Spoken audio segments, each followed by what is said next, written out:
We have 3 minutes to share any breadcrumbs, Godwings, treasures we have picked up along the way in the past 24 hours, this weekend, the past week.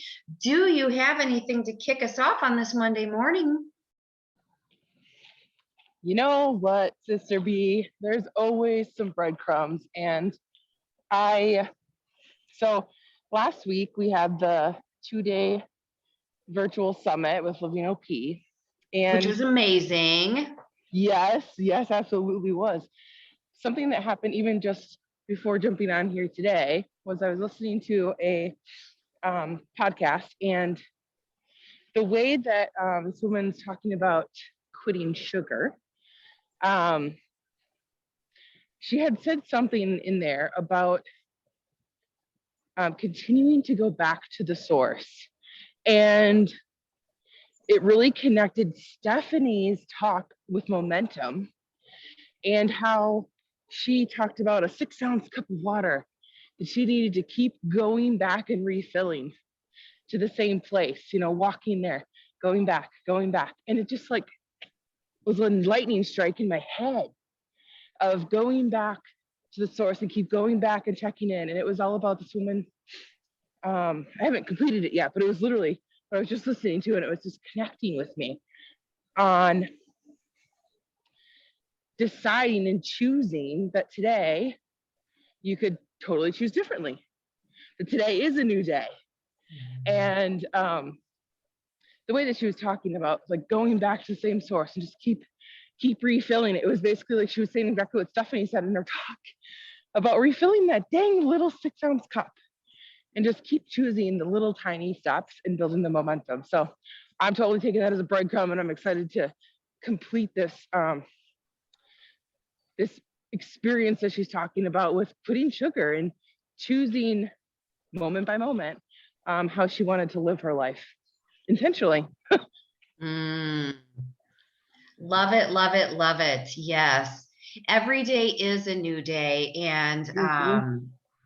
And every day and every moment, there's just that little awakening to just draw us forward into being intentional and living intentional. I love it. Love the breadcrumb. Love the breadcrumb.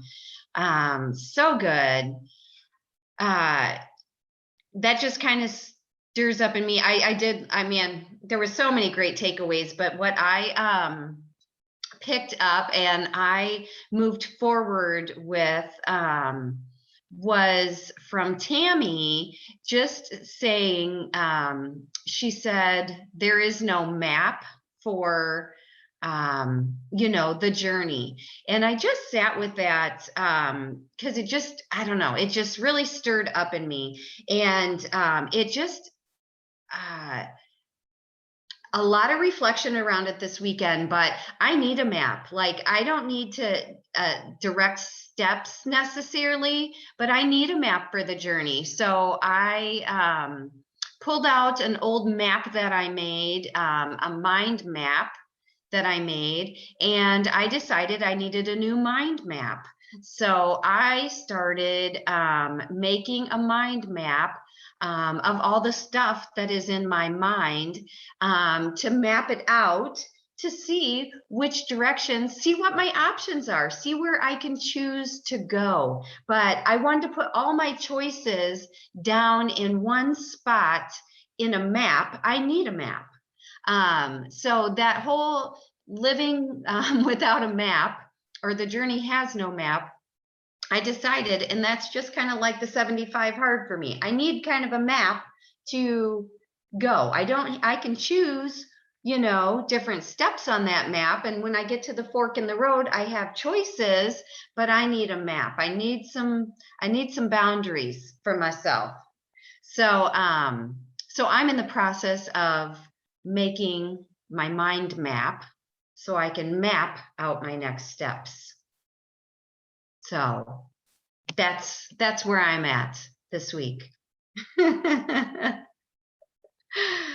So I love that. I absolutely feel that. And I'm right there with you at the 75 hard and needing those boundaries. And we need to have a picture and then Mhm. choose in there. So I love that mind map. Yes. Yeah, and that visual, you know what? We always talk about that visual, and I am visual. I like to see it. I don't have to necessarily know where I'm going, but I need to see what my options are. So, Yeah. I love it. Thank you for that. brain to paper. All right, have a great 40 minutes.